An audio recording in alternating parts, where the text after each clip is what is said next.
পরীক্ষার হলে অতিথির মতন গেছি। স্যার আমাকে দেখাতা এটা কি স্যার আমার সাথে চিট করলো?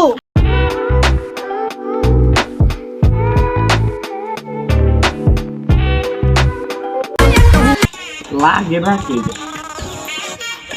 তাতার শুরু কর রায় বললো এই যে যা পুলা বানায় খারে রইছে ডাইনে যা বামে যা এমুরা যা উমরা যা তুই আমার তো জ্ঞান দিতাছ ইউটিউবে রাকিবুল হাসানের ভিডিও করে অগতেরম ডিরেক্টর নাই যে জ্ঞান দিব। দুদিন আগে সুখ দিছেন আর আমি তো ব্রিটিশ আমলের লোক জানবে বেশি কথা কন। পরীক্ষার পরিস্থিতি কেমন? পরীক্ষা তো প্রতিবার ভালোই দেই, খালি কেলে গেলেন রেজাল্টটা খারাপ হয়। তুই ছাত্রগুলো কাতারি পড়ছ না, তোর পরীক্ষার অবস্থা কি? আমার কথা আর কইেন না, 33 পাইলেই পাস। আমার তো মনে হয় ভাই তুই স্কুলের সেরা ছাত্র আসিলি। আরে ভাই কইেন না, এই পরীক্ষা শেষে বিয়ার কামটা সেরালাম। আরে ভাই তুই এই স্কুলের সেরা ছাত্র, যা তোর এনে কোনো জায়গা নাই।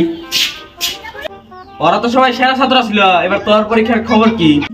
ভাই আমি আর কি কমু, আমি প্যান্ট কিনলে 3 দিনে কোনোদিন বেল, যেদিন আমি পরীক্ষা দিবার যাই সারে কয় তোর পরীক্ষা তুই ফেল হইলি। তুই তো সেরা ছাত্র, তুই উত্তম ছাত্র। আমি পাস করলেও পাস, ফেল করলেও ফেল। বাপে কইছে আমারে রিস্কা কিনা দিব, যদি ফেল করি রিস্কা, আর যদি পাস করি তাহলে হুন্ডা, কোনোটাই সমস্যা নাই। রিস্কায় বেশি মাইয়া উঠবো, হুন্ডায় একজন। তুই কি তোর ভবিষ্যৎ দেখবার চাস? হ্যাঁ দেখবার বেশি কিছু দেখা যায় নিহি, না অন্ধকার। এটা হলো তোর ভবিষ্যৎ। তুই আগামী দিনের ভবিষ্যৎ, তোর দেখি হইব। লাগা তুই যা। আপনার পরীক্ষা কেমন হয়েছে?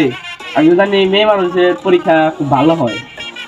তুই ভিডিও কর, ভালো করে ভিডিও কর। তুই কিন্তু বেশি বাড়াবাড়ি করতেছ।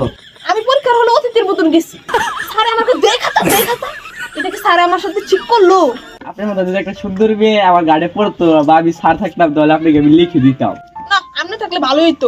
তাহলে আমি ওই জায়গা। হ্যাঁ ওই ক্যামেরা ভিডিও বন্ধ কর। এবার যারা 2024 পরীক্ষা দিছে আর একটা মনোমুগ্ধ পরীক্ষা দিয়ে ওরাই আমাদের দেশের ভবিষ্যৎ। চল লিখেছে সব নিউজ উলট পালট হয়ে গেছে। চলো